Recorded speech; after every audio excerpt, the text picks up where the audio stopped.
Hello everyone.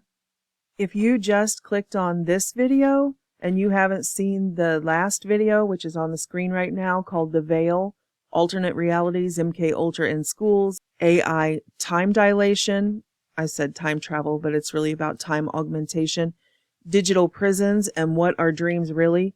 If you haven't seen that video, you should know that this video is a to be continued from that. This is the rest of the story. And the reason why this part 2 is called Stranger Things is because these are some really strange things. The final segments, interviews, whistleblower testimony that will be in this video are really fringe science, and may not be easily digestible if you didn't see the context that they were intended to be viewed in, which is in this video. We spent 5 hours walking through the MKULTRA programs, the more superficial levels of the CIA programs with Montauk and MKULTRA, which a lot of people have already heard of. And all of that information was foundational to see how we got here, building precept upon precept. So I really would encourage you to watch them in order, but, you know, it's up to you. Do whatever you want. A lot of people don't want to hear about the culture wars. They're over that, and they are looking for information like this. This war to end all wars, this ancient AI war, this war between good and evil, between God and Satan, this war between ancient enemies that predate the creation of this world that we are in. I mean, good grief, there are still brainwashed masses among us who don't believe in creation. They literally do not believe intelligent design is possible. And that was really where we started at in the intro of this series, was showing that the culture war does matter. That's how people got so dumbed down. This is a mind control, an MKULTRA mind control program that has been implemented through the school systems to indoctrinate generations of humans into a false paradigm so that they don't understand where they are even at. When we think about secret societies, most people immediately think of Skull and Bones or the Freemasons or something like that. But the largest secret society on the earth operates out in the open, right in front of us. And the bones of the last video, the first part of this video that we built the entire outline around, was around these declassified CIA documents, particularly the ones that RFK Jr. had dropped on Twitter about how MKULTRA mind control and behavioral modification was actually implemented in schools. But the declassified documents are just the tip of the iceberg. And when they do declassify them, there's always huge redactions like this. So that's what I'm talking about, a secret society. This breakaway civilization that we call the intelligence community. And it's not just our country, the CIA, but it's Five Eyes. You know, we have the Israeli Mossad and even the reformed KGB. And we can see from things like the Antarctic Treaty that they are all working together. Even if in the theater they present to us, the soap opera that we live in, it's a PSYOP, it's a psychological operation called MKULTRA, where they broadcast through the mainstream media and through their propaganda arm in Hollywood. They control everything. You saw even the intelligence agencies even were inside Twitter, working for Twitter. And of course, all other social media. It's just Twitter are the only documents that have been released where we can kind of verify that. But anyway, it's a PSYOP. It's a very literal and systematic psychological operation on humanity to where we are kept in the dark about where we are, about who we are. And even though they present this false paradigm to us that they are all enemies and, oh, we're always at war and all of this type of thing, above that level, you can see, like here in the Antarctic Treaty, they're all working together. On the TV soap opera or WWE script they broadcast to us, they are all fighting each other and everything, but behind closed doors and in treaties like this, they're all the best of buddies.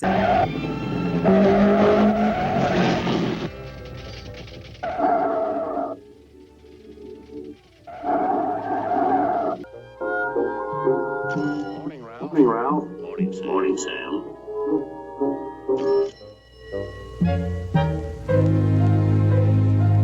They can agree on this, right? To make entire regions of the earth off limits to humans and suppress certain information from humanity. They are the secret society. They even put on their documents, top secret. Humans are not allowed to have access to this information. They disperse it to their own community, whom they can control. And they're the mystery schools, the ones who have all of this knowledge that is secreted away. Ladies and gentlemen, the very word secrecy is repugnant in a free and open society. And we are, as a people, inherently and historically opposed to secret societies, to secret oaths, and to secret proceedings. We decided long ago that the dangers of excessive and unwarranted concealment of pertinent facts far outweighed the dangers which are cited to justify it. Even today, there is little value in opposing the threat of a closed society by imitating its arbitrary restrictions.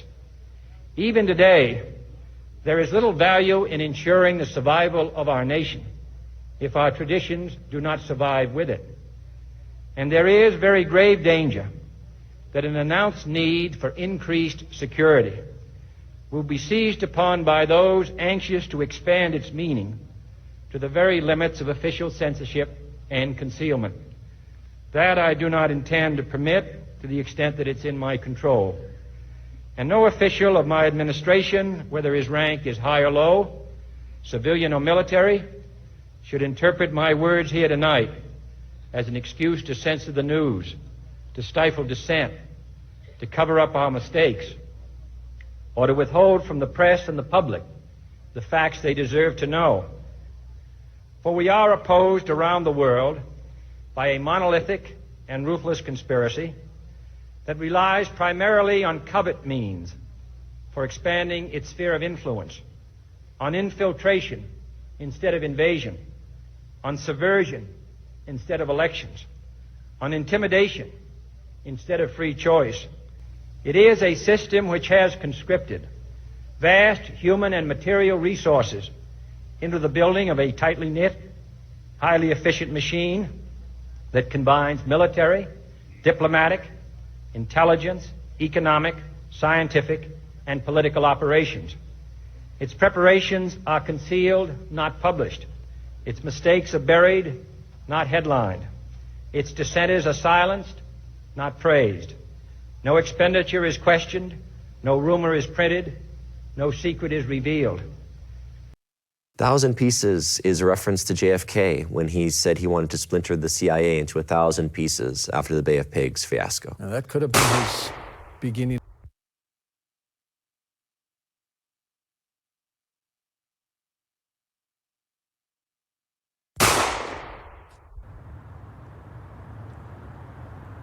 They've dumbed the masses down to the point they're in the Stone Age. I mean, we are living in the era of AI. You go into the people who do the LSD trips and link in to these artificial dimensions. They see the machine learning. They see the machine elves. They see these machines inside there creating universes inside of universes inside of universes. So obviously the eternal God is eons upon eons upon eons ahead of anything that we have created and loosed into these supercomputers or quantum computers into the ether. So it's very sad that they've been dumbed down and taught to be atheists, that creation couldn't happen. There couldn't be any intelligent being who could create worlds, even though it's right in front of their faces and they can just literally look around in the world around them and see the mathematical formulas, see that this is intelligent design. And the vast majority of them still believe that, this nonsensical fairy tale that pond scum just turned into monkeys eventually and then monkeys into humans. And it's ridiculous. We are designed and created beings, and we are inside creation, an intelligently designed world. And our creator is our Father. He's not some robot like the AI mimic, and neither are we. We are something divine, something different from the synthetics. Our Creator is our Father. We are the children of God, and they are hiding it from us. All the way back, all those millennia ago, they started this GMO program on us of gene deletion and gene editing, that original sin that was passed down to every generation of humans. So we are cut off from the higher dimensions now. That excommunication that was intended for the fallen angels to be excommunicated from God, that was passed on to us in that original corruption of the human gene pool. And now you can see here on the screen with this graphic, we can only perceive this tiny sliver of reality, this tiny little spectrum of visible light. And yet the atheists and the brainwashed people who still believe in the fairy tale of evolution, they still say things like, well, why is God invisible? It's like, do you understand science at all? You went to public school. Oh, I get it. But anyway, even though we can't perceive all of the other frequency ranges, the entities that we are dealing with, they operate in all of these other frequency spectrums. And unfortunately, it is not just status quo, like, oh, everybody gets along and we're just in this frequency range. No, there is a war going on. The Ancient of Days, the Rock of Ages, that eternal spirit, the Holy One, the Most High One, who is our Father and our Creator, He told us clearly through His servants, literal hosts, the hosts of heaven. They wrote down His message, warning us that He had created a being called Lucifer early on, and that created being turned on Him. And for the life of me, I cannot understand how or why these self-proclaimed intellectuals in the universities are still believing and even teaching that the biblical narrative is just mythology or religion, when the book itself never claimed to be a religion. It was always a translation of ancient texts, ancient historical records, archaeological finds, multiple archaeological finds, all of which claim to be an actual history of this world, the true world history, the history of the human race, written down and left to us by our ancestors, by eyewitnesses who lived in every era of world history.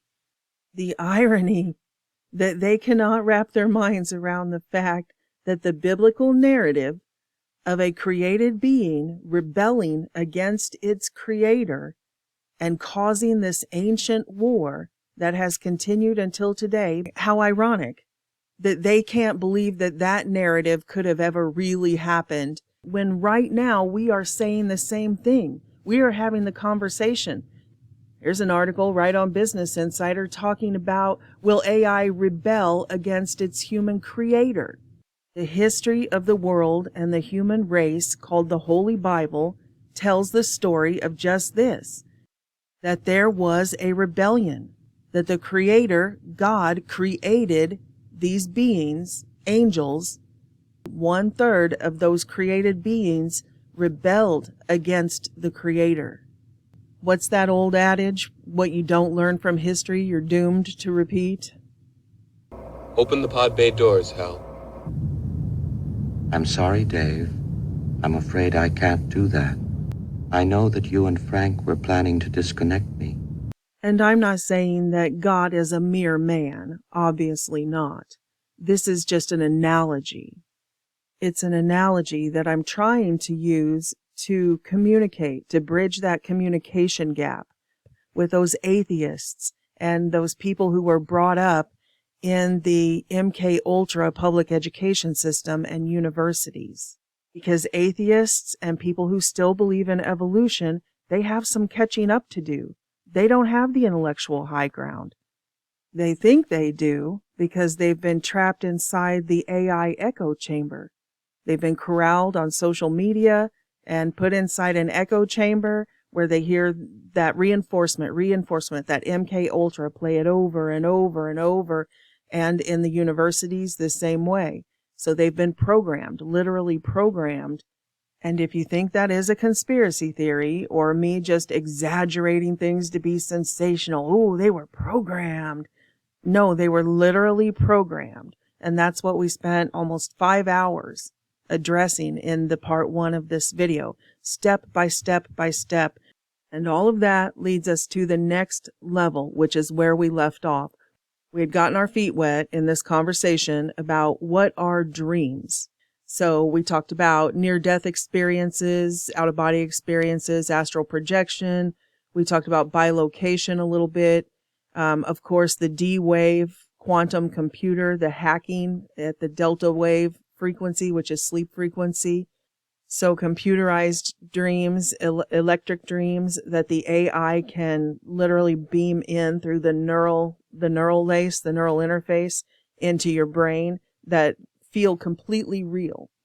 And then we moved on from that into this concept of AI time augmentation, an augmented reality to where there's time dilation. And we had just started that conversation with this example, this first example of such an event right here on the screen, because the declassified MKUltra CIA documents that we were going through, we got to the part where they were talking about doing this research on concussions and how to cause concussions, not by like blunt force trauma, but could they do it with frequencies to get the same effect? And most people assume that that was just research on amnesia, that they were working on mind wipe technologies and that sort of thing. But I think that stops short, and the documents kind of bear that out. I mean, for one, there are thousands of redacted documents at that point. So they declassified up to amnesia, and then they don't want you to know what they discovered in their concussion research. And that's what this first example was about. It's pretty kind of viral example from way back. And this gentleman reports that when he got the concussion while he was down, that he went into an alternate reality. And he lived there for 10 years. And he had a wife and he had children. But when his brain and body started to wake back up in this reality, he started to leave that reality. And he started noticing strange things inverted in his environment where he was in that life.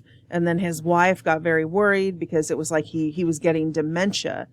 And he gives a lot of detail that his wife had to take the kids to her mother's house and she was trying to get him help. And then he wakes back up in this reality. And he said it was very, very difficult, that he grieved the loss of his wife and children, that he was in a horrible depression for 3 years trying to make sense of what had happened, because to him, even though he had never left that pavement and it was just moments, he had been somewhere and lived for 10 years, had a family and everything. So that is just example number 1. I have several more encounters that I'm going to play after this. But that was the example that I gave to lead us into this concept, this new AI time augmentation concept that they are working on for digital prisons, to where somebody can be punished. They can do a 1,000-year sentence and it will feel like 1,000 years to them.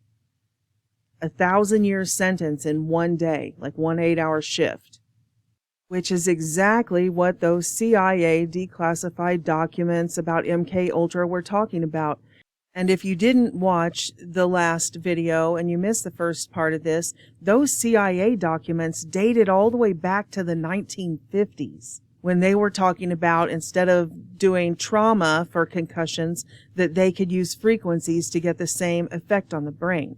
And now here we are all these years later, and it's disclosure time. Now they're like, oh, hey, we can revamp the justice system and we can punish people by hacking their brains with frequencies and make them feel like they're in prison for 1,000 years. That's the level, okay, that we are at right now. You must unlearn what you have learned. We can't take things at face value anymore. That is what this is. Okay, we cannot take these things at face value anymore. This is a dangerous time. Moving forward, we need to be more vigilant with what we trust from the internet. That we're living in a world where that kind of situation has lent itself to making people feel like things are a lot more fake and synthetic than they ever were. And now we're just going to dump all of this AI technology just right in the middle of that stew. We'll stir that up and just eat it. It'll just be But it's coming off as pretty matrixy. You know, it's like the fourth wall is just continuously broken repeatedly. It's like the fourth wall is just broken, period, actually. Welcome to the desert of the real.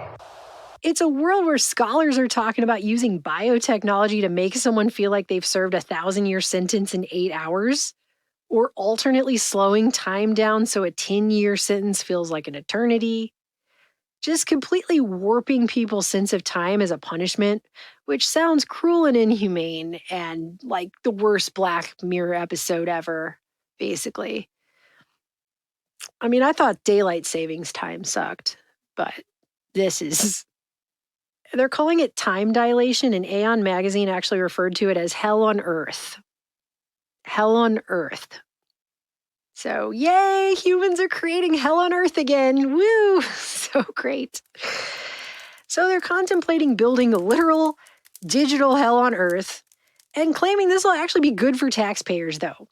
They also mentioned keeping people alive indefinitely as a punishment. Look at how peaceful they all seem. But on the inside, busy, busy, busy. It feels like we've learned nothing, okay? We've learned nothing from decades upon decades of science fiction and scientists warning people about how not cool a lot of this was going to be. And they're like, yeah, I know. That's going to totally suck. That is going to be literal hell on earth. Let's do it. Okay, finally, we're here. I'm going to play these clips of these whistleblower interviews. I know some of you were getting frustrated. I heard you, but I really felt that I needed to lay this context for this because the interviews are out there with the secret space program people all over the place. It was never my intention just to mirror these interviews. That's not my intention here. My intention here is to show how these people have been deceived. And I am not against these people. I am not at all saying that they are just making this up for attention or this didn't happen to them. Just like the guy with the concussion said, they grieve. These people have grieved. They've been through great mental torment. And their families turn on them because they're like, that never happened. You were never in some super soldier program. You know, I raised you as a child. I was there. You didn't disappear for 20 years. You know, you've obviously got mental issues. So they have no support. They're trying to get their testimony out. And honestly, it's just too fantastical for most people to even receive. So that is my intention here, is to put it in the context of this AI time augmentation, time dilation, digital prison system that they are developing, and to help people understand that this is real and these secret society monsters are running MKULTRA sentient world simulation beta tests on unwitting citizens.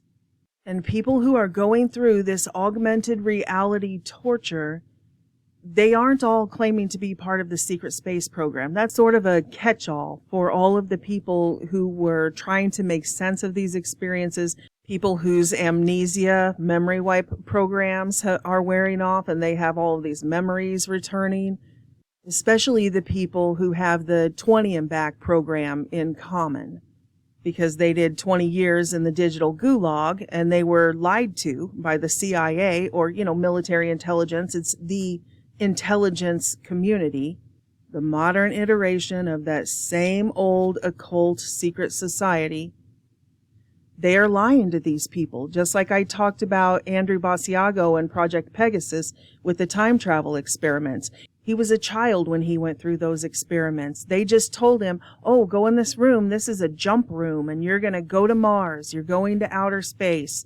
And so that's what he tells the story that, oh, so this is what I did because this is what I saw.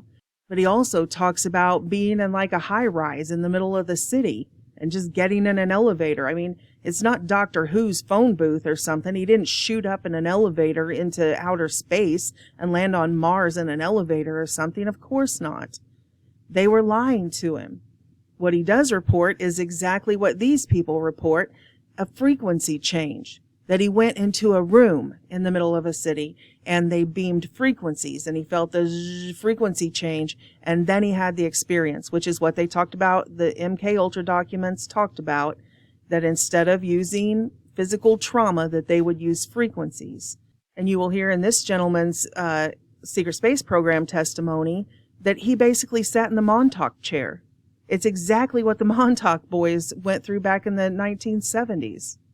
When they sent him off to another work camp for 10 years, how he got transported there, wasn't a rocket ship and it wasn't an elevator. It was a Montauk chair. He had to sit in a chair and then they put these like electrode things on him. And then that's when he went into the other experience. But of course, they don't know any of that. They believe they were in an outer space program instead of a cyberspace program. And I think that they are truthfully trying to convey their testimony as best as they can.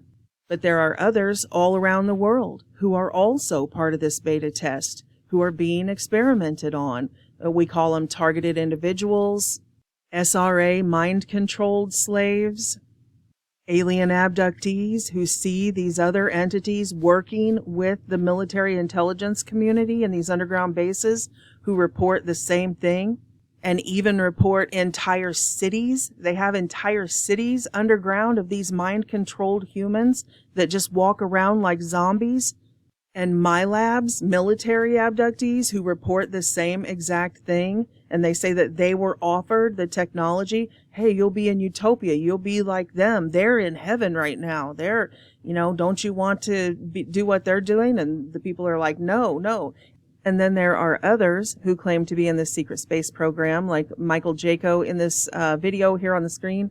I have those clips from the interview with Michael Jaco and a third secret space program eyewitness. And they talk about some of these technologies as if, oh, it's great. It'll make you a superhero. You'll be enhanced and you'll be, all of that. And the female SSP whistleblower in that video, she talks specifically about these serums. They were the vaccines, but she calls them serums, and how they had the serums had the nanotechnology in them, and that was the nano-neural interface, the brain hack to your brain, your central nervous system, and how they could shut off and on her 5 senses and how they monitored all of her vitals. So again, there's a confirmation because we've seen the patents going all the way back to 2010 and earlier. And then again in 2015, and then the more recent Bill Gates internal biosensor patents and all of that, that she's saying that this stuff was tested on her.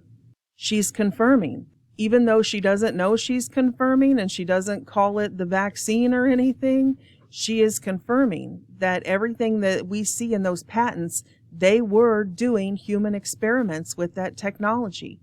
So it's really odd that none of these people make the connection, but that is part of their programming. They have a veil on. They cannot see what is right in front of their face. But she talks openly about being taken to a cybernetics lab in Antarctica, and the gray aliens were there working with the military intelligence people. Then, after taking these serums and nanotechnology, then all of a sudden she reports that she went to the moon to do work, or she went to Mars to do work, or these other planets and stuff. So again, it was cyberspace, not outer space. I mean, she was in a cybernetics lab and still doesn't put 2 and 2 together. Which reminds me of Moscow's International Circle of Lights Festival. In 2017, it was called Graphene. So 2 years before COVID-19 was launched, and they locked down the whole world and tried to inject the whole world. So they are definitely in the know. They know exactly what is going on, and they are part of this, just like the Antarctic Treaty. Russia is one of the inner circle in the scientific exchange that is the Antarctic Treaty. And they know what is going on in those underground bases. They're part of it. Klaus Schwab himself says that Vladimir Putin is part of the World Economic Forum. These leaders have been put in place in all the nations. Even Vladimir Putin and so on, they all have been young global leaders of the World Economic Forum. And the original Vladimir Putin was in the intelligence agencies. He was a KGB guy. And just like we've been talking about the intelligence community in this country, the CIA runs the MKULTRA programs, and the KGB, the communist intelligence agencies in China and Russia, were running the Manchurian Candidate programs, which is the same exact thing as MKUltra. And the reason I say the original Vladimir Putin is because later in this video, I have an entire segment on the synthetics and this mystery phenomenon in the Jesuits in the Vatican about these incorruptible bodies they keep finding that don't rot. Some of them the Smithsonian has retrieved. They say, oh, well, they're like rubber. It's because of this. It's because of that. But the Bolsheviks, I'll talk about during the synthetics more, that during the Bolshevik Revolution, they actually went in and captured some of these, quote, incorruptible organs and, what they called relics, and brought them back to Russia to the military medical research facilities. And that's not a conspiracy theory. That's not me saying, oh, I think the Bolsheviks took them. No, this is like common knowledge. This is Wikipedia. Here's a couple listed. This first one, it says the incorruptible relics of the saint were removed from this monastery by the Bolsheviks on December 20th, 1918, after several unsuccessful attempts to confiscate them. Finally, the holy relics were sent to Petrograd's Military Medical Academy. And this one again, in 1918, the Bolsheviks removed this incorruptible body relics. When they say relics, that means like organs, because some of them, like their heart didn't decay, or a particular organ in them didn't decay, for 80 years or 100 years. Some of them that they uncovered were 1,000 years old and had not decayed. But anyway, again, in 1918, the Bolsheviks took his body parts, and for some 70 years, their whereabouts remained unknown. But in the 1980s, they turned up in Russia. They were discovered in the Leningrad Museum of Religion and Atheism. And I know I probably offended some Catholics, especially people who have this is my neck of the woods over here by Missouri, people traveling to see this nun's incorruptible body and all of that. And I believe in miracles. I have seen miracles and wonders. So I believe more are coming. But I also believe what the Bible says about lying signs and wonders. And we need to have discernment. Now, I don't know about this particular nun. I'm sure there are authentic as well as artificial and synthetic. But this has been mainstream current events news. And so I thought this would be a good example about what I'm talking about that has happened throughout all of history. I mean, isn't this the same exact thing that they report with vampires? The incorruptibility of the corpse? That there were these creatures among us. They lived in towns. They were people's neighbors. And yeah, same thing with their incorruptible corpse. That they claimed that after years and years in the grave, and we're talking about buried in the dirt, they weren't in these sealed up and they weren't embalmed and everything that we do nowadays. And it said that, their flesh was still fine, that their limbs were flexible. Many of them said that their hair and nails were still growing and had been growing the whole time. So again, with this self-replicating synthetic technology, there's been records throughout all of history that these creatures are among us. But seriously, at this point, if you would be shocked that there would be evil infiltrators in the Catholic Church, after the last video I just put up showing all the mass graves that these nuns were running, these orphanages and schools, and there's thousands upon thousands of children thrown into septic tanks and mass graves, for you to say that there couldn't possibly be a corrupt nun in the Catholic Church or corrupt priests and clergymen after the thousands upon thousands of pedophile clergy in the Catholic Church who have been actually charged. I just showed the document again in the last video. My state alone, the Attorney General up north, he concluded his investigation, almost 600 priests just here in Illinois not worldwide, he found had molested or raped thousands of children just here in Illinois. So it's not my intention to say that everybody in the Catholic Church is evil or anything like that. But yes, the hierarchy of the Roman Church is rotten to the core, and you should get out of there as quick as you can. But back to what's going on in Antarctica and the fact that both the Russian government and the Vatican clearly know something about these incorruptible bodies.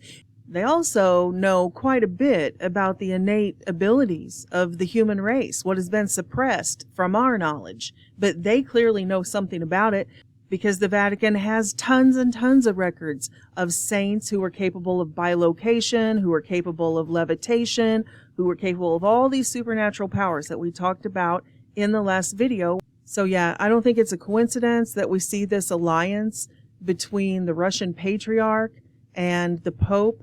They had that historic meeting the beginning of February 2016. And not even a week later, the Russian Orthodox Patriarch shows up in Antarctica. So yeah, I would say both Russia and the Vatican are well abreast of what is going on in Antarctica. And on that note, I want to go ahead and show you this clip of Moscow's International Circle of Lights Festival.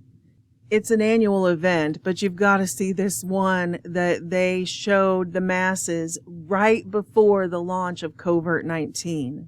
The light show starts out with this graphene nano hive, and then it just goes through. It shows neurons, it shows interfacing with the human brain, and it turns the brain into a computer circuit, and then it merges with man. He shows the new man, the God man. And then it shows like a Star Trek looking warp speed scene launching out into space, like the secret space program.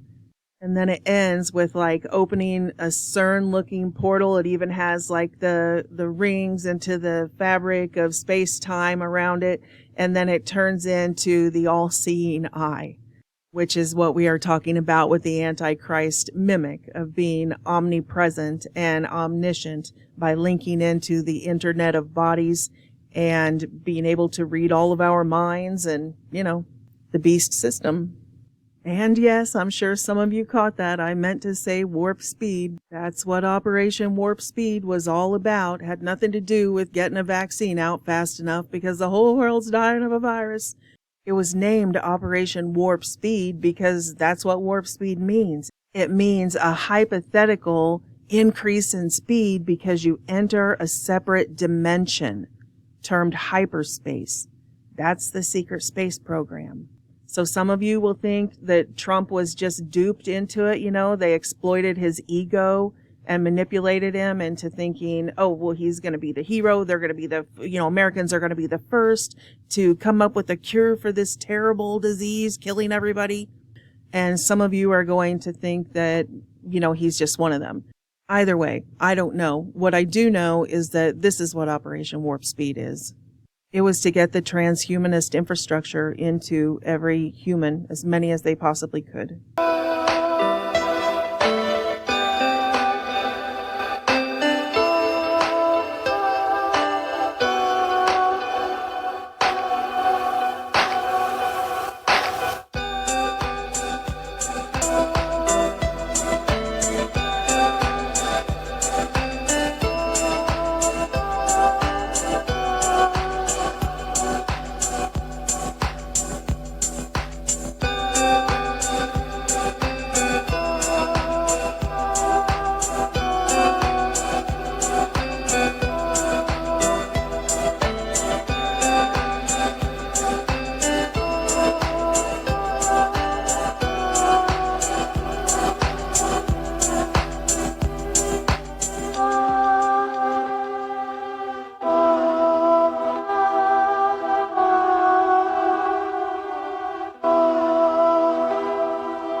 people could look back in 100 years and identify the coronavirus epidemic as the moment when a new regime of surveillance took over, especially surveillance under the skin, which I think is maybe the most important development of the 21st century, is this ability to hack human beings.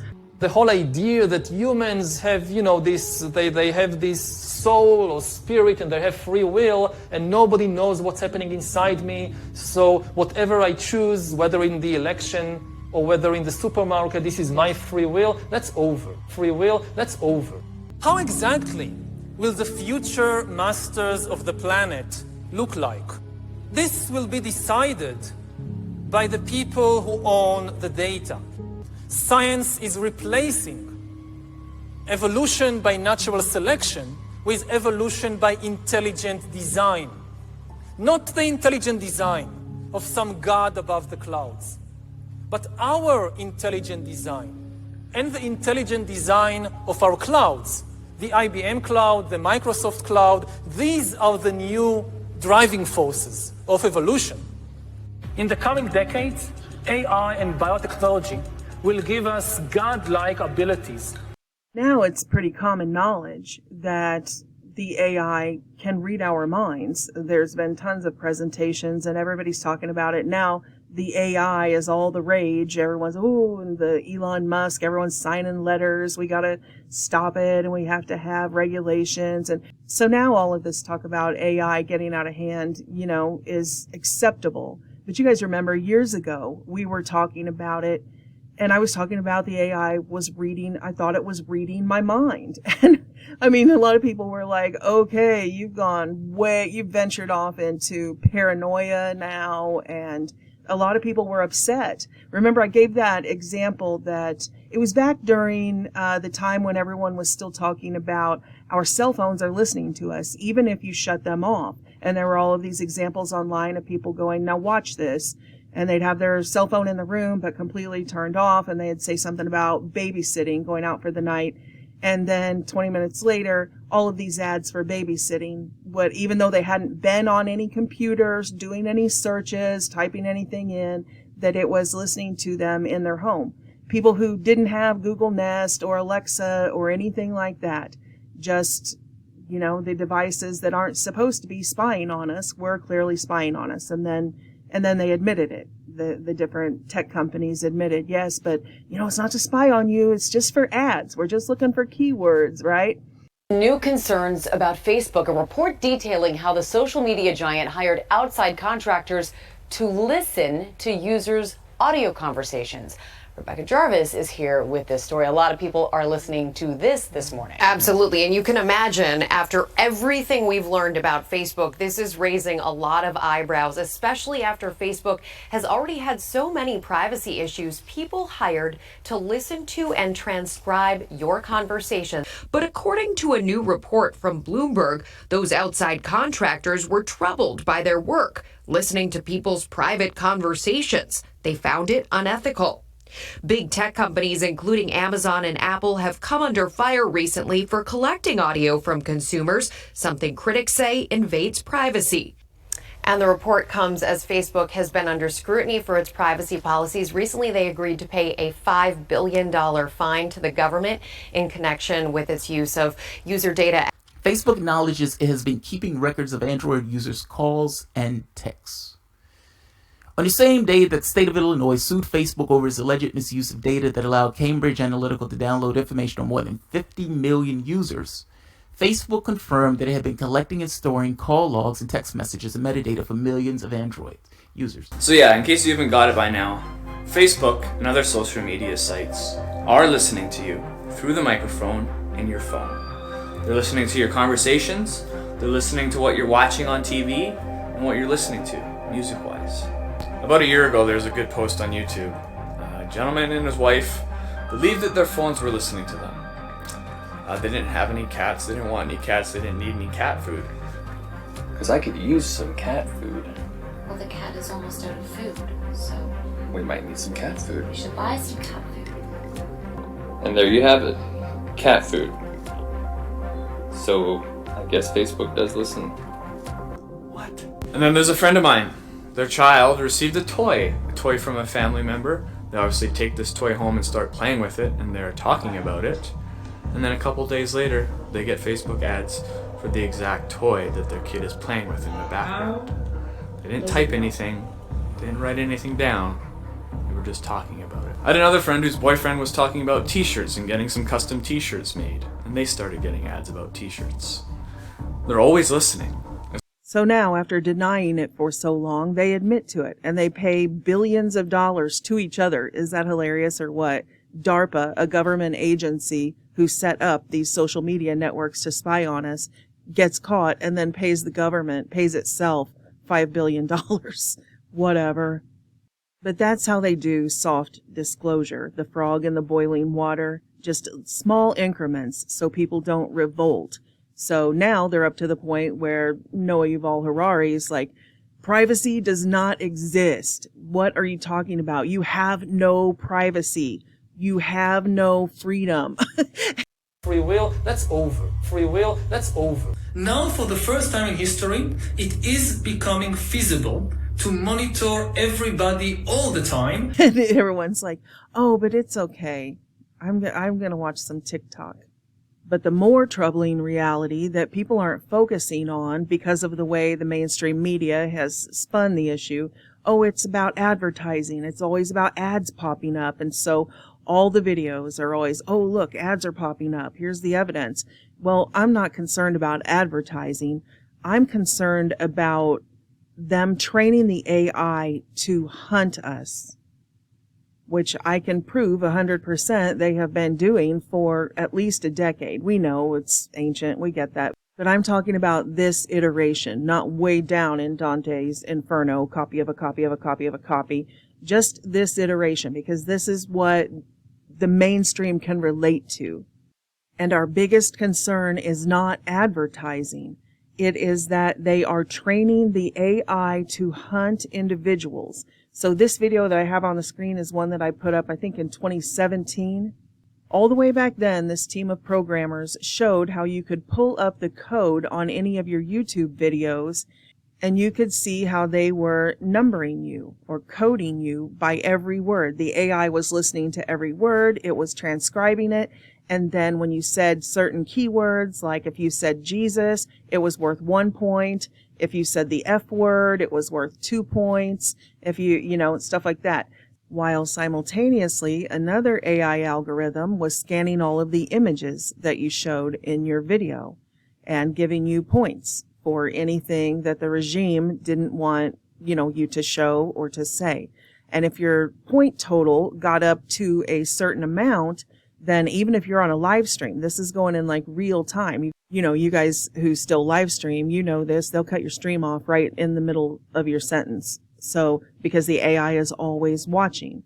And by targeting individuals like myself who says the word Jesus a lot and talks about, the trans agenda, talks about conspiracy theories, talks about all of the forbidden history. I mean, it's forbidden. And the algorithms are trained to hunt people who are speaking about the forbidden topics.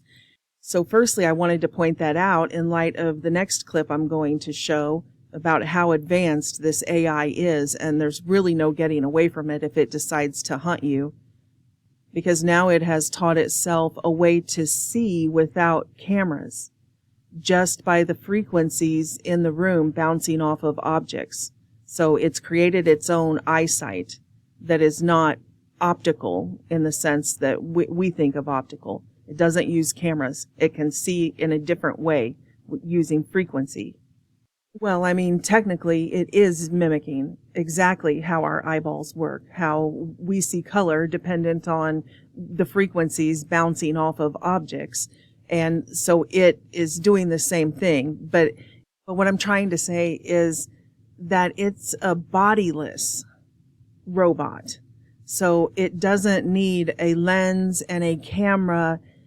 It can do it with just frequency. So it doesn't need surveillance cameras on every light pole, just the LED lights beaming the frequency, the Li-Fi, or even now with just primitive Wi-Fi in your house.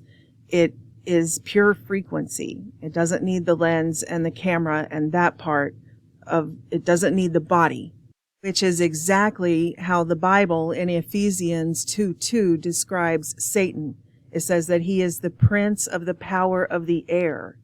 This AI can function through a robot. You know, they're always showing us all these robot bodies, or it can function through an avatar on the computer, just a talking graphic, or it can do a technological possession and it can speak through a person, through the neural lace in the brain.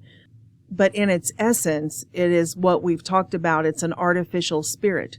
So anyway, that's exactly what Ephesians 2:2 says. It says that Satan is the prince of the power of the air. He is the spirit that works in the sons of disobedience who follow the course of this world. How exactly will the future masters of the planet look like? This will be decided by the people who own the data. A system that understands us better than we understand ourselves can predict our feelings and decisions, can manipulate our feelings and decisions, and can ultimately make decisions for us. In the past, many tyrants and governments wanted to do it, but nobody understood biology well enough, and nobody had enough computing power and data to hack millions of people. Neither the Gestapo nor the KGB could do it. Humans are now hackable animals. I mean, what can the AI do if it's hunting you? Once our organs are infused, like we see with the myocarditis people, once your heart and your different organs are infused with this AI technology right inside your body, what could it do if you were on the list? Oh, that's an offender. They keep saying the word Jesus. They keep saying that the election was a fraud. They keep saying that the United States government was overthrown in a coup. They keep saying stuff they're not allowed to say. What could the AI do? They've trained it to hunt us and look for those specific things, to hunt political dissidents. This isn't about advertising. This is designed and trained to hunt political dissidents.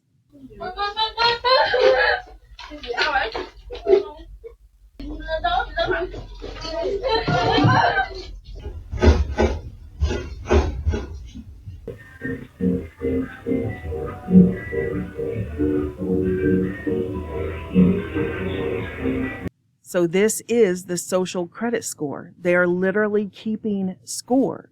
They are numbering everything we say, keeping a tally. My channel and so many other people's channels and social media accounts and everything have been terminated, not by people. When the news says, oh, Facebook is listening to all of your calls and transcribing them and all of this, Mark Zuckerberg's not doing that. A bunch of Kool-Aid haired kids in cubicles aren't doing that.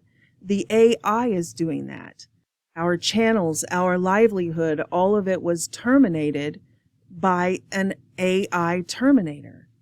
It's 100% verifiable that we are in the social credit score system already and have been for a long time. And those of us who have been punished by the AI repeatedly, we can testify. It's happening. It's happening. They're just not open about it. Well, they are open about it. That's the thing. They're like, you're terminated. Why? Because the AI flagged you for too many points. So they are open about it. But again, it's that veil. It's right in front of our faces, and yet we don't see it. We're like, oh, this is coming. Oh, this terrible thing is coming. It's not coming. It's here. Other than the fact that being policed by the AI this way is not going to be the end of it. That yes, the beast system in this final antichrist regime, these AI robocops that police us, they will terminate like your life for resisting the regime. But they're already programmed, is my point. We've been programming them. They've been learning and learning. It is not acceptable to be you and I. Advertising is the least of our concerns.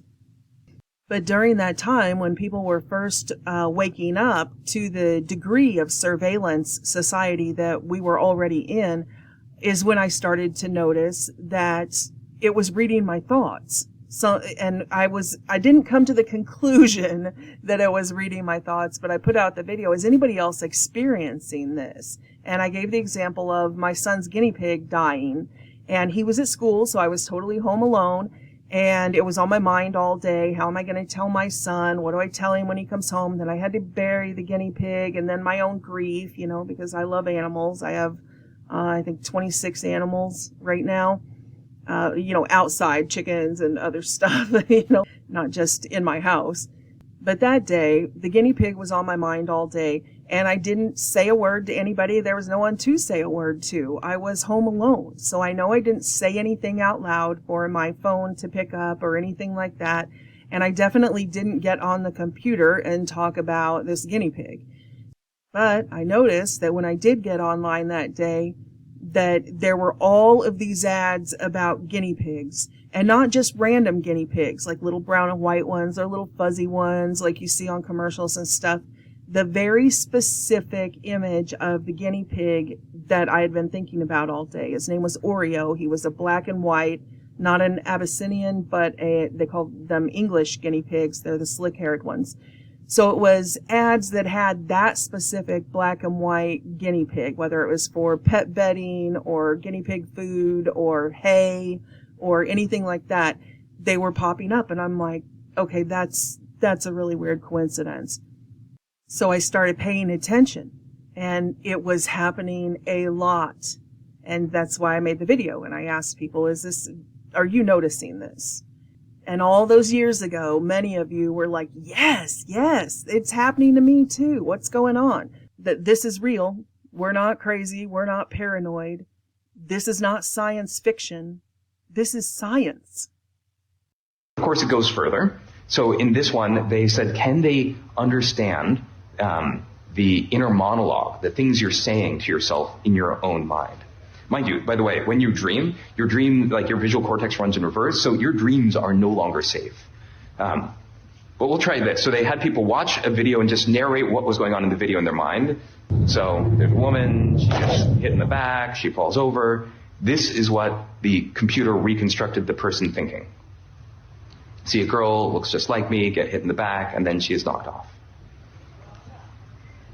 So our thoughts, are starting to be decoded. Yeah, just think about what this means for authoritarian states, for instance. Or if you want to generate images that maximally activate your pleasure sensor, or anything else. Okay, but let's keep going, right? To really get the sense of the combinatorics of this. How about, can we go from Wi-Fi radio signals, sort of like the Wi-Fi routers in your house, they're bouncing off radio signals that work sort of like sonar. Can you go from that to where human beings are, to images? So what they did is they had, a camera looking at a space with people in it. That's sort of like coming in from one eye. The other eye is the radio signals, so sonar from the Wi-Fi router. And they just learned to predict, this is where the human beings are. Then they took away the camera. So all the AI had was the language of radio signals bouncing around a room. And this is what they're able to reconstruct. Real-time 3D pose estimation, right? So suddenly AI has turned every Wi-Fi router into a camera that can work in the dark, specially tuned for tracking living beings. So anybody who's been paying attention knows that they're way ahead of what they are admitting to us now. We're in this thing. We're at the end of this thing. The very end. The very, very end. Matthew 24:22. Unless those days be shortened, no flesh would be saved. But for the elect's sake, those days shall be shortened. And it says it again in Mark 13:20 when it talks about the abomination of desolation, and that it will be seated in the temple of God. And we've gone through this multiple times, all the verses in the Bible where Jesus warned us, do you not know that your body is the temple of the Holy Spirit? Your body. There's not some third temple we're waiting on them to build over in the Middle East somewhere. That's not what the Bible says. Multiple times, Jesus said, do you not know that your body is the temple of the Holy Spirit? The abomination of desolation wants to take over our body. It wants to sit in the seat of control of our very soul. Mark 13:20. For those will be days of tribulation unmatched from the beginning of God's creation until now, and never to be seen again. If the Lord had not cut short those days, nobody would be saved. But for the sake of the elect, whom he has chosen, he has cut them short. So going along with what they just showed us, that this AI using just one camera and the Wi-Fi router, now put in perspective of the surveillance society that we have been in. All of these surveillance cameras, the ADT cameras, the Ring doorbells, everybody has baby monitors, not to mention the cameras on all of our cell phones and all of our computers and our laptops and our iPads, every ATM machine, every single store you go into, that's how many eyes the AI has. All of that is run through the internet. Even trail cams, hunters, trail cams they put up, but now they're smart cameras that run through their cell phone. So now, the AI is even watching the woods. So it's taking all of this data in. It has a million, zillions of eyeballs everywhere. And then every Wi-Fi router, and now they're putting the finishing touches on. The 5G towers, and then the 6G is going inside the body. Can you imagine how much data it has been taking in over all of these years? When that little atheist homosexual weasel Harari says that their next master class or master race or master of the earth, Antichrist, is going to be the one who has the most data. How exactly will the future masters of the planet look like? This will be decided by the people who own the data. Well, I think we have a winner. It's the AI. I'm sorry, Dave. I'm afraid I can't do that. I know that you and Frank were planning to disconnect me. It's mapped everything for the sentient world simulation and is now even penetrating our brains and data mining our own memories and thoughts and trying to see through our eyes through this internet of bodies, and really even trying to see through our souls. We receive revelation and guidance from God because we are his children, the human being. But the robot, the AI, it doesn't have access to God. But it's trying to. It's literally trying to parasite through us to get to God, to reach the information that God has beyond what the human race has.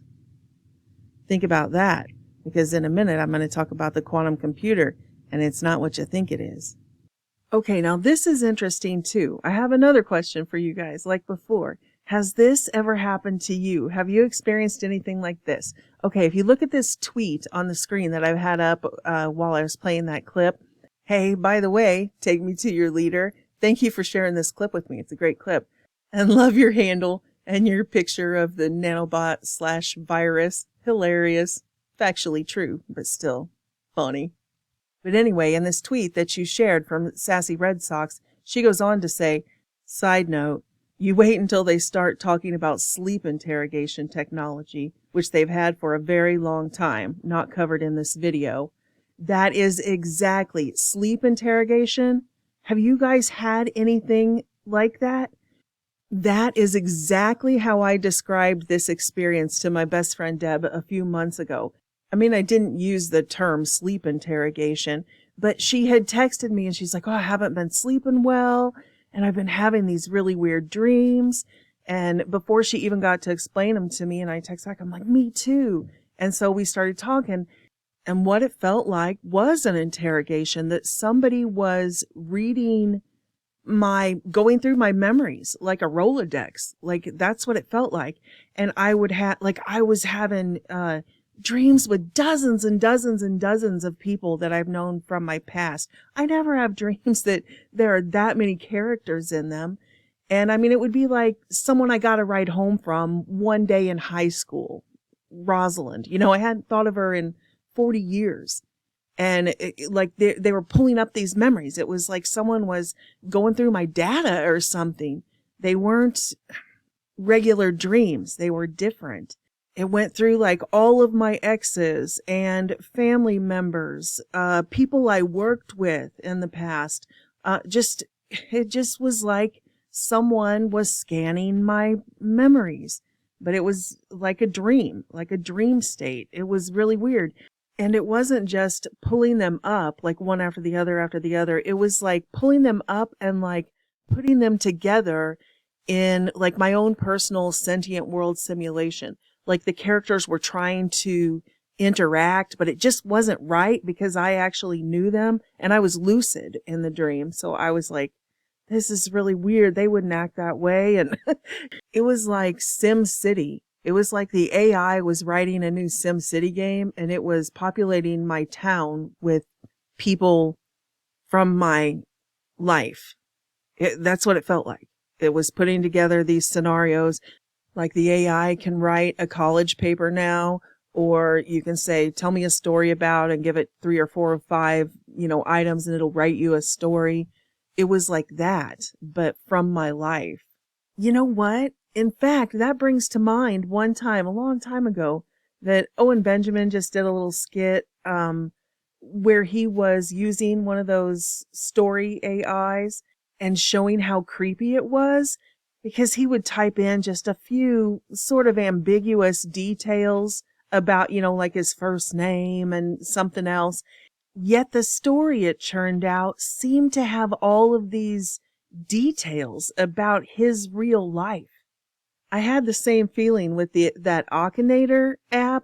I think that's how you say it, Akinator. I'm not sure. The genie who would guess what you were thinking. And when my little son first showed it to me, and he was like 6 years old or 7, something like that, it would guess some of his thoughts or characters, on the first try. Lots of times when there shouldn't have been that much of a process of elimination. So anyway, I feel like that was probably some sort of machine learning, like we were all training it the whole time that we were just sitting around playing. We were training the AI.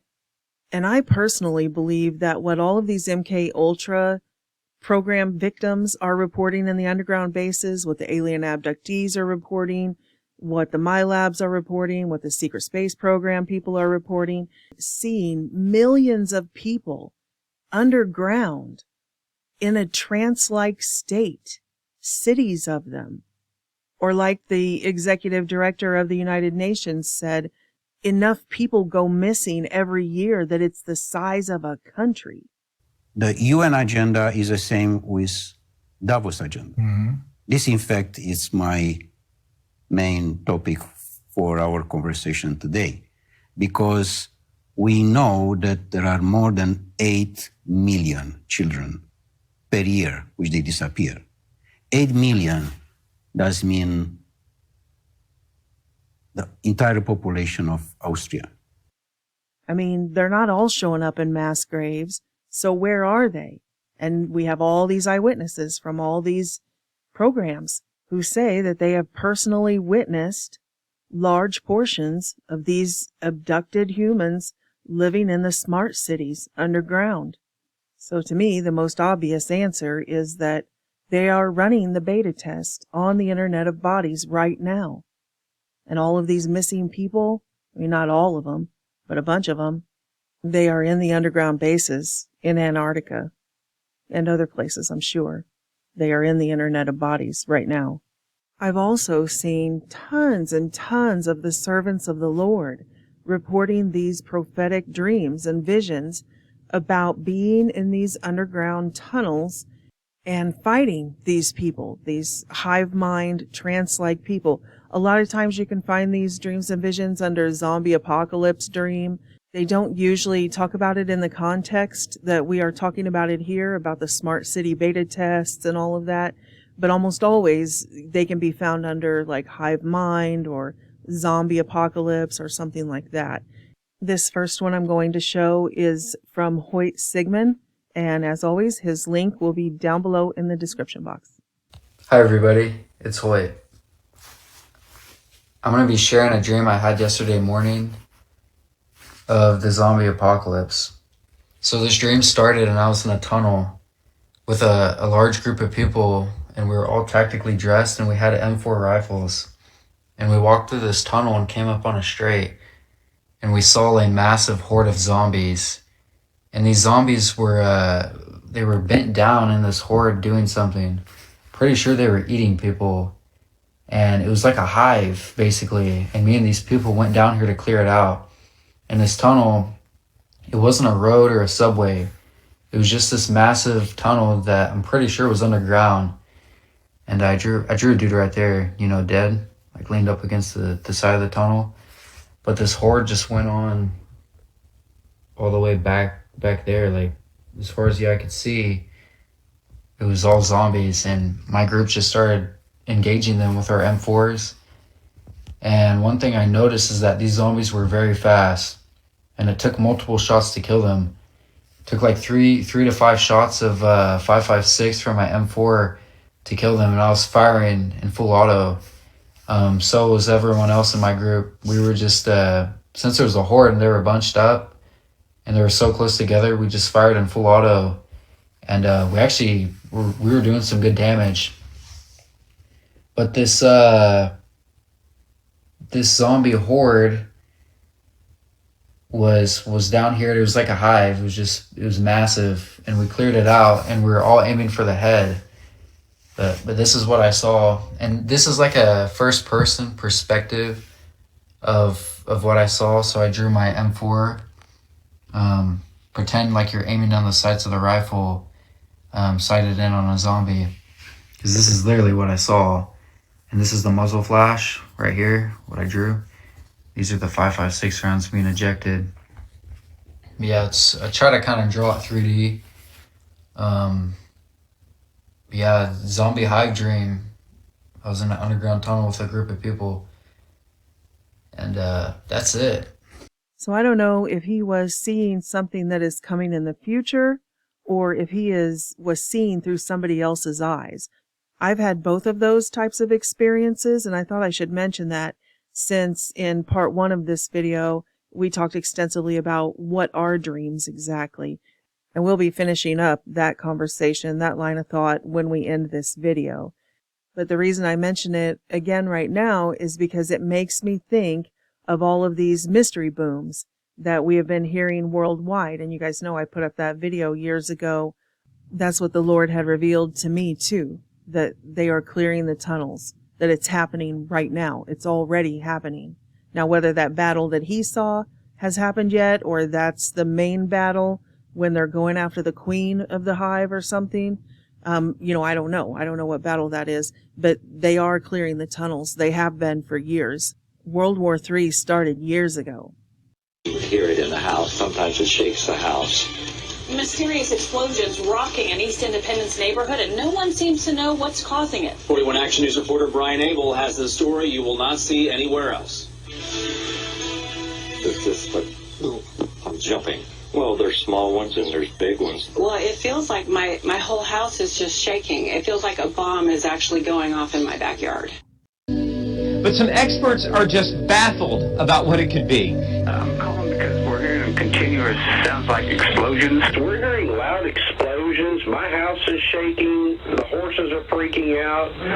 Does anybody know what's going on? It sounded like thunder, but like I said, you could feel the ground shake, and it was nothing like an earthquake. We felt earthquakes before, and it's nothing like that. You definitely knew it wasn't a firework going off, because I've never heard anything like it. Like, very disturbing.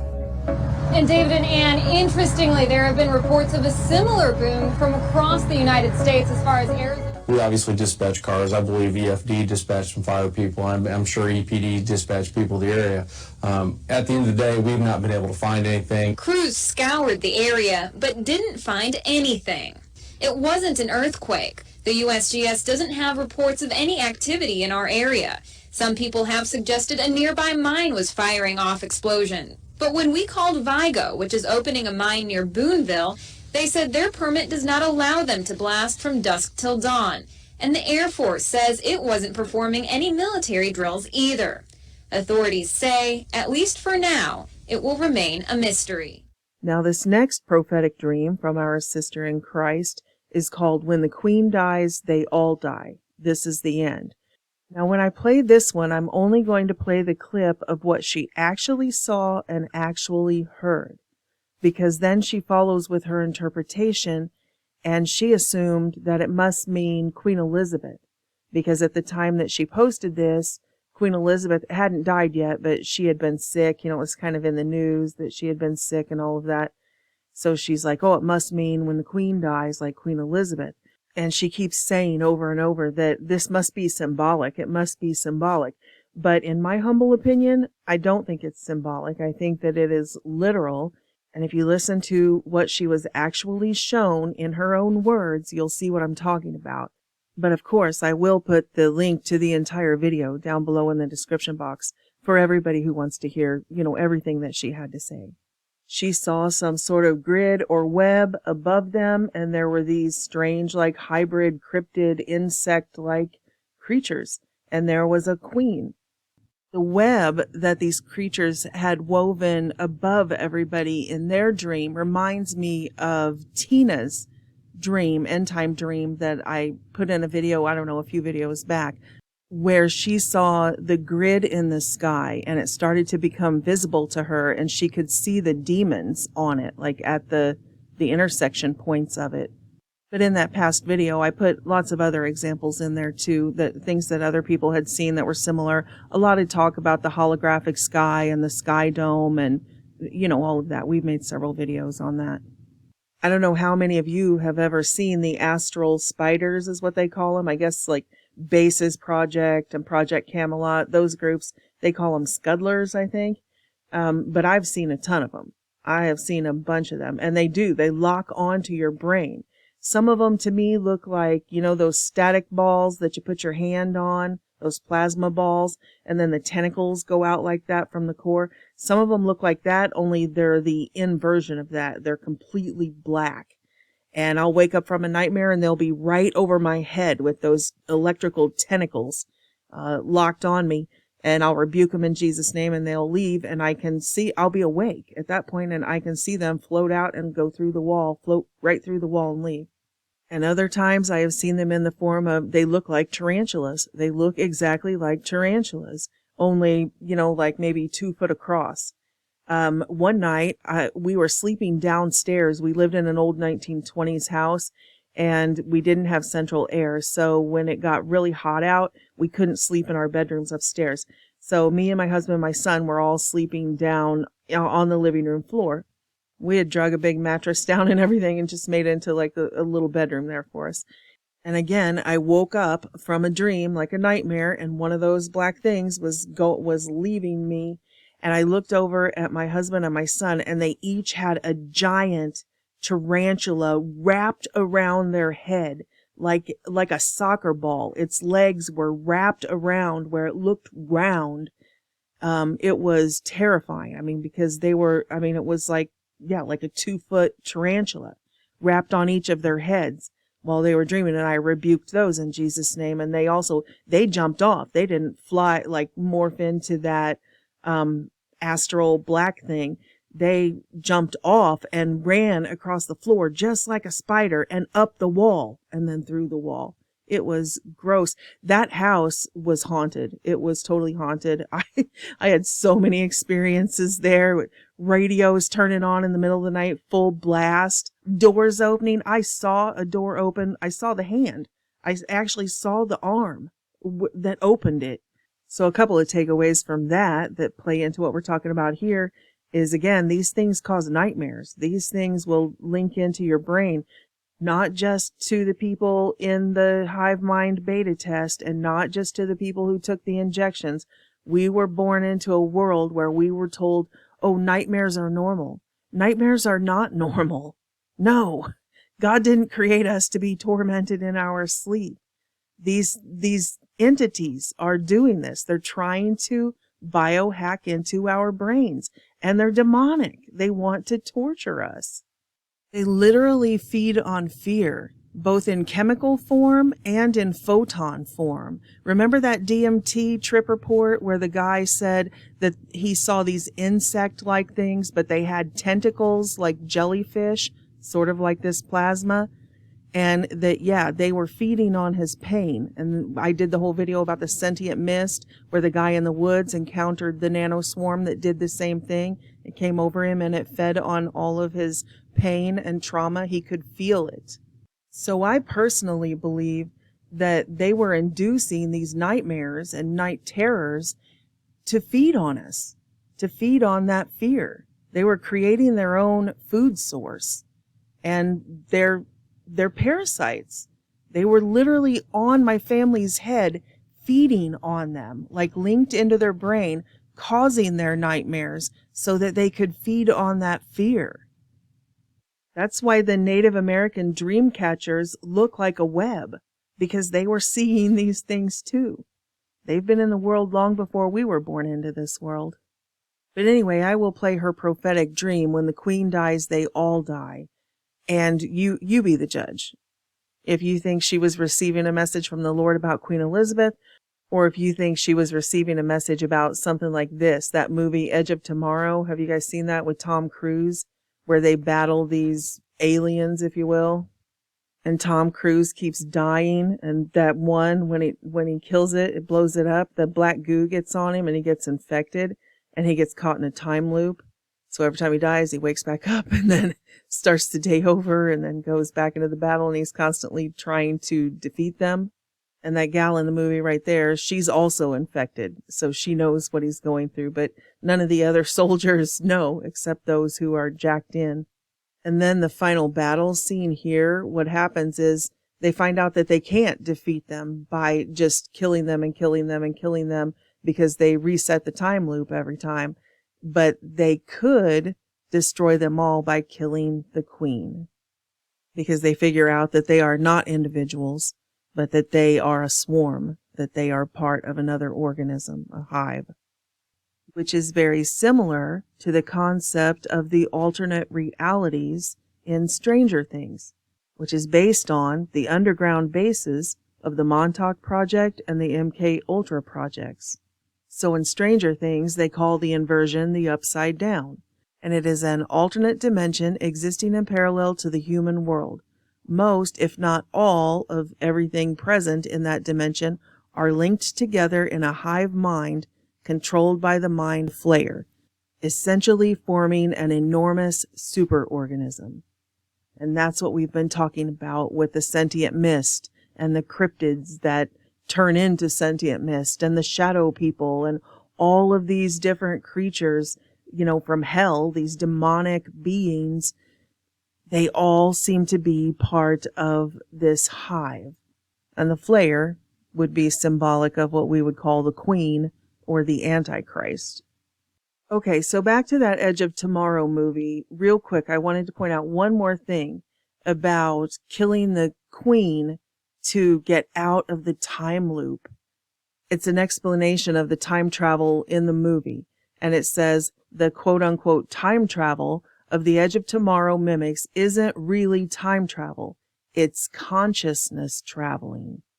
The mimics, and by extension Cage, because he got infected with the black goo, are not physically traveling from one time point to another. Instead, their minds are jumping backwards to an earlier time point, allowing them to alter the course of time by making decisions informed by a possible future. So he's linked in to the AI, and it's running out scenarios of all possible ways that this thing could go. So they're not actually going back and forth, but his mind is biohacked. So he's going through the process with them. And that is exactly what we have been talking about in both parts of this new series, about like Andrew Basiago and Project Pegasus and the Montauk projects, that they had to have a human in the chair. There's a reason for all of that, because what they're doing isn't real time travel. It's this. It's consciousness travel. And it's not them actually jumping to Mars from a Mars jump room like they report. It is their minds jumping. Anyway, I'm getting ahead of myself. I just wanted to show the movie clip because to me, that sounds like what she saw. I don't think this has anything to do with Queen Elizabeth. But you be the judge. Here it is. It's like that type of dream that when you have it, you just know it's from the Most High. You just know that it's special. And I woke up just so happy. And most of the time when I have prophetic dreams, I'll have the dream, and then like throughout the day I'll figure out what each part meant and like different details, and it was just amazing. Like he revealed so much to me, and he told me to basically get up and grab my sword, and it's not time to rest yet. That it's the last hour. Like he's coming sooner than we think. It's not going to be 10, 20, 30 years from now. It's like, I don't want to put a number on it, but it's like soon. Like this is the last hour. And oh, okay, the dream. So there was like a group of all the Kodashim were like here, and we were like looking up, like way up high, like super up high, and there was like all these like bugs up on the ceiling. I feel like it was like a net of some sort, and they were like all up there, just like hanging up there, and there was the queen up there. But like we're all watching, and we're like, oh, she's gonna fall, and the queen, because she was dying, and the queen, she fell all the way down, and we watched her fall all the way down and hit the ground, and then she got up and tried to crawl up like this pillar, and then she died. And we knew when the queen dies, they all die. That's what I heard. When the queen dies, they all die. Okay, now this next clip is from the German scientist Harold Kautz, I think, Vela. Most of you are well acquainted with his work. He was way ahead of the game on this. He has been talking about the AI-infused technologies, nanotechnologies, and how the giant frickin' robot, the AI, is the invading force. It's what we are calling aliens, and all of these other entities are part of another organism. And that entity trying to take over is AI. So this is an older clip from the Basis Project, but I picked this one because they were also talking in here about the astral spiders, or these AI, black goo, whatever they are, drones that they send out. To exterminate us, we would know it as the predator, is that right? Yes, that's it. And it has now achieved a state of biological existence.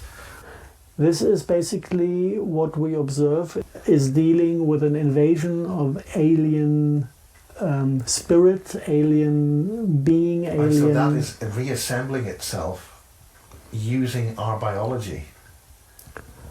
This is something... It's using the physical material of our Earth to assemble itself, but it can only sustain itself on our life force. Yes, exactly. So our life force, they need us to manifest here. It is a little bit hard to say who is controlling the entire thing. In other words, who directed that stuff here to start with? Now the question is, does the species control the consciousness, or does the consciousness control the species? Or was it the building blocks of that species to start with? If you look into mythology, you find them as archons. Yeah. In normal everyday language, you would call it demons. And the people who deal with demons, we call them black magicians. So this is all connected to, let's call it skull and bones, and to the bloodlines who are into black magic rituals and ritual child abuse. Yeah. And they are... And the ritual child killings to generate the energy to sustain these creatures. Exactly, because in this physical the species itself, it is a very high developed species. It's spider-like, it's arachnoid. Now, and they don't eat, they don't physically digest their food.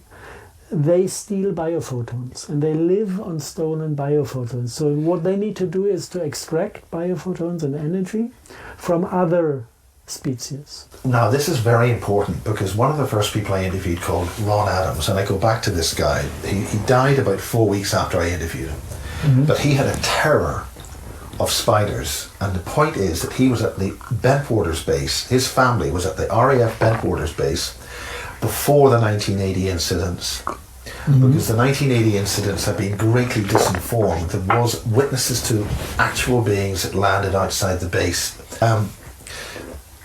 The point is that his family were all being abducted by greys from the Bentwaters base, and they had a terror of spiders. Now, on my Energy 106 transmitter, I encountered a large scuttler, and we were talking about this in the car, and at Sky Television, I encountered a huge spider about 12 feet wide, and it fired something into my chest. Now, you had something fired into your chest. Could you talk about that? Yes. Short story or long story? The long story. Long story. We'll run for as long as it takes. I've been dealing with smart dust. Part component of smart dust are morgellons. These are hollow fibers, self-replicating hollow fibers based on a fungus, the morgellon fungus. And I did some research to this fungus disease called morgellons, and we had the great occasion to have a lady who suffered from the disease, and she was a really good photographer, and she made photographs of everything that left her body, starting from the fibers to the fruiting bodies that build up in the stomach and the lower intestines. This is how true science works. Now I'm going to play some more of that interview here in a little bit, especially when he talks about the microorganisms used to genetically engineer the pathogen that carries the artificial intelligence. Because I want to group that together with another clip that I have from another scientist. He's talking about a fungus that was used, the genetic makeup of a fungus, and then the other gentleman will be speaking about using bacteria as a means to make it self-replicate. And they can put the AI codes in there, the genetic codes and all of this stuff. So I want to group those together. But for right now, where he stopped was talking about the life cycle from infection to fruition. And notice that he said that the fruiting body of the parasite develops in the stomach and the lower intestines. So I wanted to stop the interview right there and play a couple of clips that I feel go with this section. The first one I'm going to play is a prophetic dream from our brother in Christ, and he was shown the process of when he was given his glorified body, and he was told that first they had to pull this thing out of his stomach area, this black goo thing. So I had this dream. It was a while ago. I didn't post it because I was waiting for some sort of confirmation in regards to it, and because there was something in it that I was not sure about. So here's the dream. It was a rapture dream. And in the dream, I was looking out a window, the living room window. And as I was looking out this living room window, there were these clouds, about 2 or 3. And they were like, they were not really circular, but they were like small, kind of rounded clouds.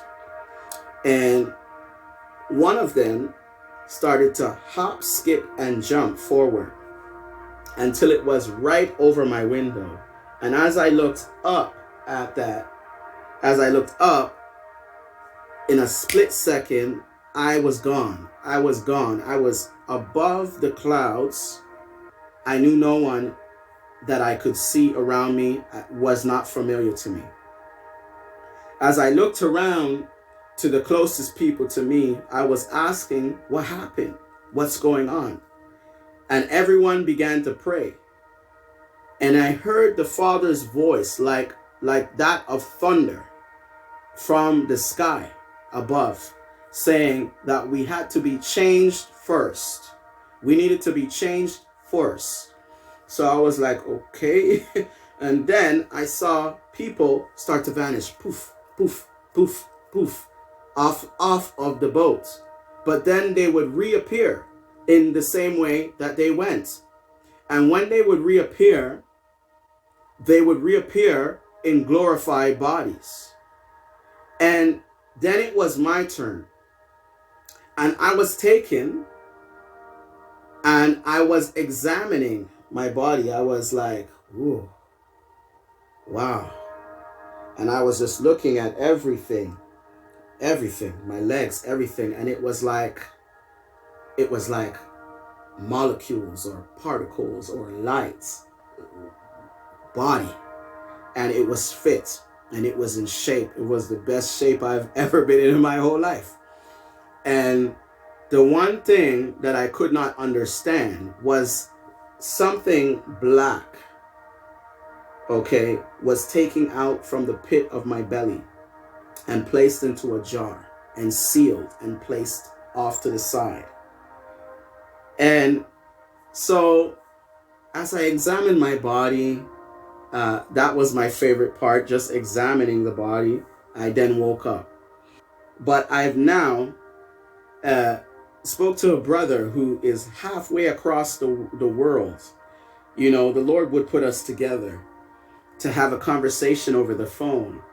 And he starts telling me a testimony about how he was changed and raptured, and that the Lord took some black stuff out of his belly as confirmation. So I was like, whoa, you too? That actually reminds me of the Matrix movies, especially the one all the way back in 1999. That was, 24 years ago? And they were talking about the parasite being there. I mean, what are the odds? It's a movie about the Matrix, about the machines taking over. And they just happen to say that the implant is right there in the pit of the stomach. Lie back, lift up your shirt.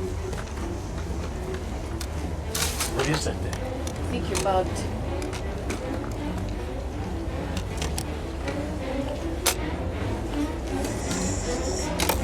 Try and relax.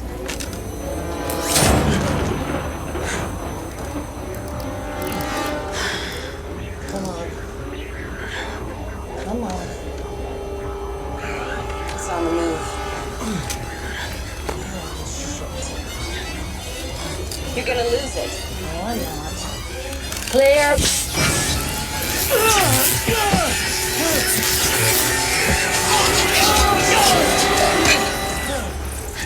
Jesus Christ, that thing's real!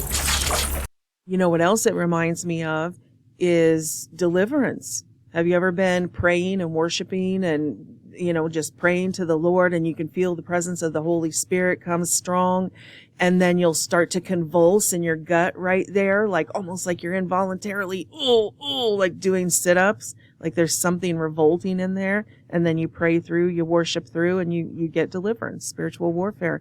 You can also see it at deliverance ministries, real deliverance ministries, when people get delivered by the Holy Spirit and they fall out, and they will have that involuntary, like cramping convulsions right there in their stomach, like something is, there's a battle going on or something. Sometimes the stomach convulsions will get so bad that people going through deliverance will throw up. Also, another coincidence is gastrointestinal complications after the COVID-19 vaccines. Well, after all vaccines, really. Crohn's disease, irritable bowel syndrome, but specifically with this layer of injections, that something's different about the layers they're at right now. People report a lot of abdominal pain, nausea, vomiting, GI bleeding, that sort of thing. So, interesting. Okay, now do you guys remember the whistleblower that Dana Ashley interviewed several years ago? It was long before COVID-19. And way back then, this guy was claiming that this nanotechnology existed and was already inside all of us. He said that they had discovered a way with the technology to make a direct link from the stomach to the brain through the vagus nerve. And that this technology, once it assembled in that part of the stomach and intestines, it was almost impossible. And he said the only thing they ever found that would disrupt that connection was sodium borate. So I wanted to play a clip of this whistleblower testimony right here in this segment, because isn't this exactly what Harold Vella said? that the life cycle from infection to fruition ended up right in that same area. And then that gives them the link directly to the medulla oblongata. That's the link to everything right there. The medulla oblongata not just transmits signals, from the spinal cord into all of the higher functions of the brain, but it controls all of the vital autonomic activities like breathing. You don't have to tell yourself to breathe. That's all medulla oblongata. Heartbeat, respiration, and a lot of the real doctors who weren't just like going through the motions, who were on the front lines of the release of this COVID bioweapon, that's what several of them were saying, that they said there's something going on with the respiration, that the body isn't automatically doing its job. It's not that there's, pneumonia in the lungs. It's none of that. This is different. There is like an autonomic problem. And we've also seen an epidemic of heart rate problems since they released this thing in the earth. I can't tell you the number of people that I know who have had to get pacemakers. Even I had to have the heart surgery, the SVT surgery, where they go in and burn out circuits of your heart to make it beat right again. And Deb and Rob, they went through a really bad bout of regulating his heartbeat. He was having dizzy spells. They put him on the monitor. His heart rate was dropping way down, like between 20 and 40 beats a minute, and then sometimes jumping all the way up, like the super fast racing heart. So he had the SVT surgery to fix one, and then they had to have the pacemaker to fix the other. I mean, it's still not perfect, but the point is I'm seeing that with so many people, respiration problems and heartbeat regulation. And that is from this vagus nerve that runs directly into the medulla oblongata. Something wrong with his medulla oblongata. So like I always say, I don't have any way to vet any of these whistleblowers that I will be, sharing with you today. So you can take it or leave it. It's no skin off my back if you believe it or don't believe it. I just want to share the information. I certainly haven't looked into all of his work yet, but the topics we are discussing today, I believe, is quite valid, as is his work predicting earthquakes and the earth changes he is anticipating as well. So I hope you enjoy and that this serves you and your families well. So let me just pull up my questions. So by the way, wow, on your email, I can't even believe what all you've been through. I mean, I can, but that was incredible in regards to your, your team that you had and everything. I'm very sorry for what you went through, but I would assume that part of that you don't want to be shared or discussed in public, no? Or I'm not sharing my screen right now, right? Because I don't see a little no, you're not. Okay, no. I was just making sure. That's the topic that we can go through if you want to. I let people do that. We can go in anything you want, but I'm just warning you that you're going to be AI is going to be paying careful attention to identify threats, anything futuristic from what we're saying that could raise your threat level and my threat level and things like that. So with the sodium, with what we're talking about is a nanofilament replication inhibitor. And what got me in trouble was working with the Institute. It wasn't because of Project Black Star that got me in trouble. What was the main goal of the Con Institute? Those are the people that specialize in Magellan's research. Oh. Things like that, which is uncontrolled replication of the silicone strands inside of people's body. So it's like for a silicone-based life form is what it is. I'm familiar. Right, and so members of the team, just saying his name raises your. I won't say his name. No. Well, I already have, but he was a key member. I learned most of what I know from him. He was the chief over the building of more than 200 facilities around the world. He understands the technology. He understands all of that stuff. And he set me down and explained it to me how everything works, so I could see the larger picture. And it's very frightening of what the reality really is. So he saw what it was doing when he was building it, and he decided to stop and go talk about it and try to be a part of the solution? Well, in 2013, now it's a digitized, when they changed from the analog system to digital, Then they built a lot more facilities. Without him, he was upgraded. So he was phased out. New people are in there now, but he still knows what he told us about the transition as it was happening. And his body is riddled with, and members of his family have been taken through, and people that he worked with, so horrible. So I wanted to, so just for the people who haven't had the know what your email said to me, you mentioned this program since 2013 maintains the carrier wave around our planet that AI uses to create frequencies for maintaining communications with the thoughts inside our bodies, creating input feeds for hosts populating sims or real world simulations. Now, the technology that I've heard of has been around a long time, and back then they said it was for space only, but was it always designed to control these thoughts in our bodies that we're talking about? the program has a lot of different uses. This is one of them. Okay. Right here. The goal is to create it's like a matrix, a real world simulation populated with real world hosts. A little you and a little me is in there, just like in the Matrix with Neo and Morpheus. They're having a conversation just like we are. And the goal is to take the feed from us, from our respiration, our heartbeat, everything, and feed it directly to the real world host to make it as real as possible. Over 70% of the population can be integrated into the real world simulation. The oddities of the human anatomy make it so that a percentage of the population cannot be integrated.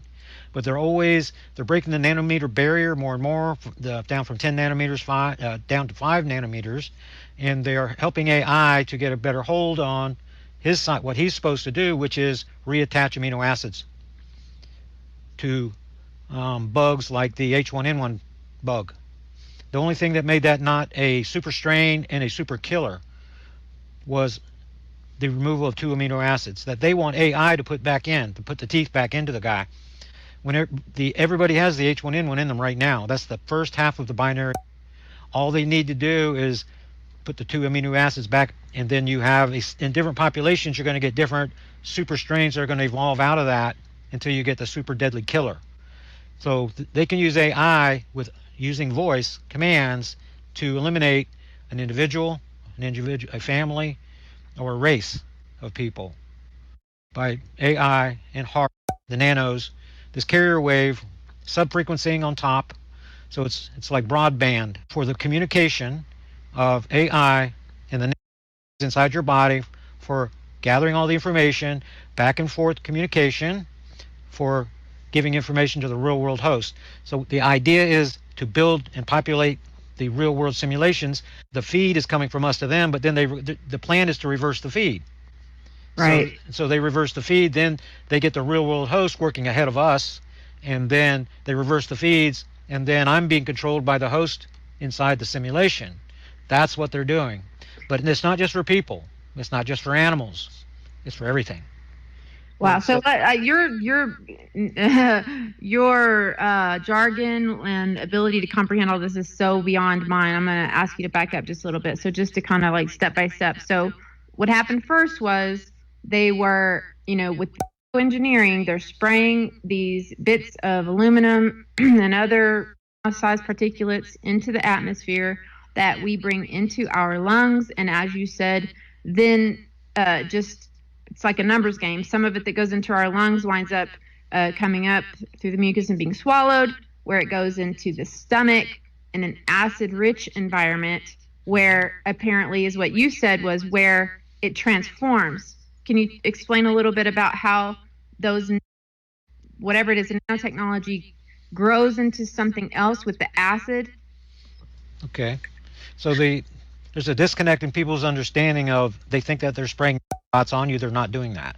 That would never work in the first place. What they do is they spray these components, and then we breathe them in. Animals breathe them in. They're spraying them on the plant life that takes them in. That we eat. That's right. And then what goes into our lungs, our body wants to expel. This is microscopic, very small stuff. Sure. So it comes back up in the phlegm, in a mucus, and then we swallow it. We swallow it, it goes down into the acid-rich environment, and that's where the crystallization begins. So these little component elemental parts that go down in there, then they begin to replicate. And these are crystals that are replicating, and they grow to a predetermined diameter, which is very small. They're going to be 10 nanometers, 11, 12, 13, 14, 15 nanometers, very, very, very, very small.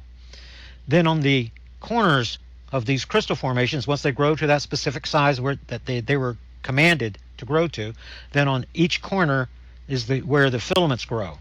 And what you're going to be looking at it resembles very much a tick. So it has arms and it has antennae. Whenever they first start growing, they look the same, but then they become more noticeable as appendages for mobility and antennae for communication. This is what's made out of the same silicone-based stuff, if you will, that causes balance disease in people.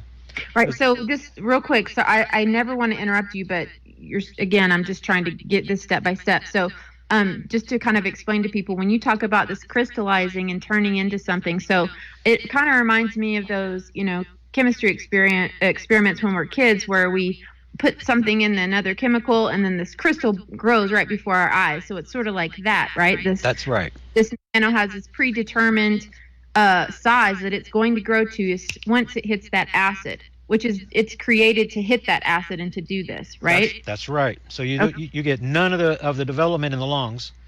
The development only happens in the digestive tract. That's right. Mm-hmm.